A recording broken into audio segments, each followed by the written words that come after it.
So, welcome again. John chapter 5. After this, there was a feast of the Jews, and Jesus went up to Jerusalem. Now, there is in Jerusalem by the sheep gate a pool, which is called in Hebrew Bethsaida, having 5 porches. In this lay a great multitude of sick people, blind, lame, paralyzed, waiting for the moving of the water. For an angel went down at a certain time into the pool and stirred up the water. Then whoever stepped in first after the stirring of the water was made well of whatever disease he had. Now a certain man was there who had an infirmity 38 years.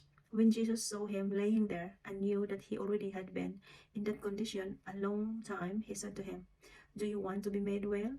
The sick man answered him, "Sir, I have no man to put me into the pool when the water is stirred up, but while I am coming, another steps down before me." Jesus said to him, "Rise, take up your bed and walk." And immediately the man was made well, took up his bed and walked, and that day was the Sabbath. The Jews therefore said to him, who has cured, "It is the Sabbath, it is not lawful for you to carry your bed." He answered to them, "He who made me well said to me, 'Take up your bed and walk.'" Then they asked him, "Who is the man who said to you, 'Take up your bed and walk'?" But the one who has held did not know who it was, for Jesus had withdrawn, a multitude being in that place. Afterward, Jesus found him in the temple and said to him, "See, you have been made well. Sin no more, lest a worse thing come upon you." The man departed and told the Jews that it was Jesus who had made him well. For this reason the Jews persecuted Jesus and sought to kill him, because he had done these things on the Sabbath. But Jesus answered them, "My Father has been working until now, and I have been working." Therefore the Jews sought all the more to kill him, because he not only broke the Sabbath, but also said that Jesus was his Father, making himself equal with God. Then Jesus answered and said to them, "Most assuredly I say to you, the Son can do nothing of himself, but what he sees the Father do, for whatever he does, the Son also does in like manner. For the Father loves the Son, and shows him all things that he himself does, and he will shew him greater works than this, that you may marvel. For as the Father raises the dead and gives life to them, even so the Son gives life to whom he will. For the Father judges no one, but has committed all judgment to the Son, that all should honor the Son just as they honor the Father.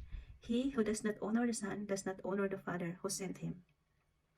Most assuredly I say to you, he who hears my word and believes in him who sent me has everlasting life, and shall not come into judgment, but has passed from death into life. Most assuredly I say to you, the hour is coming, and now is, when the dead will hear the voice of the Son of God, and those who hear will live. For as the Father has life in himself, so he has granted the Son to have life in himself, and has given him authority to execute judgments also, because he is the Son of Man. Do not marvel at this, for the hour is coming in which all who are in the graves will hear his voice, and come forth, those who have done good to the resurrection of life, and those who have done evil to the resurrection of condemnation. I can of myself do nothing. As I hear, I judge, and my judgment is righteous, because I do not seek my own will, but the will of the Father who sent me. If I bear witness of myself, my witness is not true. There is another who bears witness of me, and I know that the witness which he witnessed of me is true. You have sent to John, and he has borne witness to the truth.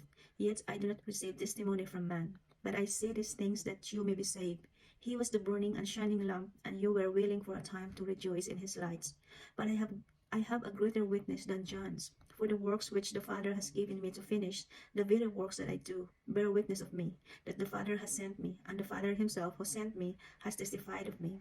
You have neither heard his voice at any time, nor seen his form, but you do not have his word abiding in you, because whom he sent, him you do not believe. You search the scriptures, for in them you think you have eternal life, and these are they which testify of me. But you are not willing to come to me that you may have life. I do not receive honor from men, but I know you that you do not have the love of God in you. I have come in my Father's name, and you do not receive me. If another comes in his own name, him you will receive. How can you believe who receive honor from one another, and do not seek the honor that comes from the only God? Do not think that I shall accuse you to the Father. There is one who accuses you, Moses, in whom you trust. For if you believe Moses, you would believe me, for he wrote about me. But if you do not believe his writings, how will you believe my words? Yes, Jesus. Jesus is so right. He is the truth.